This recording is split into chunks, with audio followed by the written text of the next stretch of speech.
Caregiver burnout happens before you know it. In fact, even identifying yourself as a caregiver happens without even realizing it. Because caregiver burnout is such a broad subject, today we're going to talk about 7 things that you may not even recognize you're doing that may be causing caregiver burnout. The first is unrealistic expectations. You go in thinking, I'm just going to take mom to the doctor and we're going to go shopping and get some flowers and come home and work in the garden for a little while. Well, you get there and she's not feeling so well and things don't go as planned. So flexibility in what you're going to accomplish and meeting your mom where she is that day versus you placing your expectations on her is really key. The next thing is so simple but true. There's just not enough separation.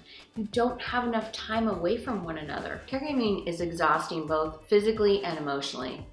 So these scheduled breaks are really important. Another cause of caregiver burnout can be role reversal. All of a sudden, I go from being my mom's daughter to her caregiver. I almost feel like I'm the mother and she's the child. This is really common with spouses as well. All of a sudden, especially when someone has a chronic medical condition, it seems like things go on and you find yourself taking on multiple roles. You're no longer the wife of your spouse. You're the caregiver. You're the errand runner. You're the grandmother. It's never ending, and that really leads to caregiver burnout. The never-ending tasks associated with caregiving are immense, and even if you're a professional, they never leave your mind. You could be a 9-to-5 person and you take that home. You're worrying about that person. I know the idea of self-care seems ridiculous to a lot of people who are caregiving, but carving out 30 minutes to take a bath or go outside and take a walk, just time for yourself. Can't pour from an empty cup, so you've got to find a way to refresh and be rejuvenated for each day, not only for yourself, but for the people you're caring for.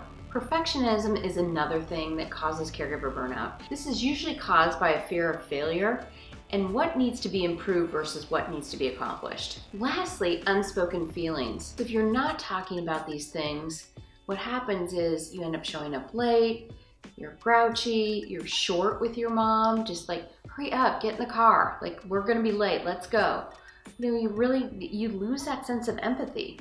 So try to start talking about these things as soon as you realize they're there and get that monkey off your back. This certainly isn't an all-inclusive list of caregiver burnout, but these are the most common things. And in our next post, we're going to talk to you about ways to avoid caregiver burnout.